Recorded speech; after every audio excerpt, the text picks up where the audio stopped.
જેમ મારા સાથી મંત્રીએ કહ્યું કે આદરણીય મુખ્યમંત્રી શ્રી ભૂપેન્દ્રભાઈ પટેલના માર્ગદર્શનમાં છેલ્લા ગણતરીના દિવસોમાં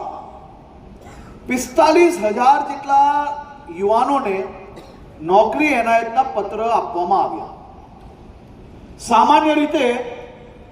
કોઈ બી રાજ્યમાં તમે કમ્પેરિઝન કરી લો,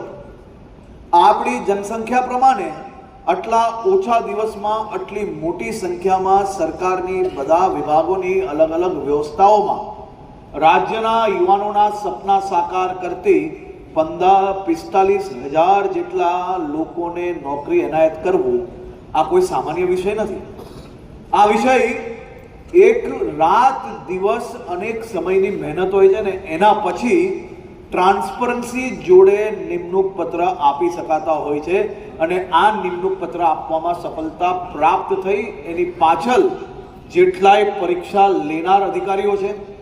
તેમને હું આજે અભિનંદન આપું છું। ચાહે તમારી ડ્રાઈવર અને હેલ્પરોની પરીક્ષા હોય,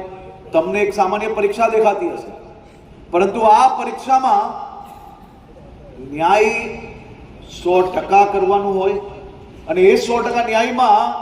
કોઈ બી જગ્યા પર કોઈની જોડે અન્યાય ના થાય એ સૌથી પહેલા જ્યારે ચિંતા કરવાની હોય ને ત્યારે આટલા ટૂંકા ગાળાની અંદર આ નોકરીઓ કમ્પ્લીટ કરવી, આખી પરીક્ષા આ નાની વાત નથી। એટલે હું સૌ લોકોને એના માટે બી અભિનંદન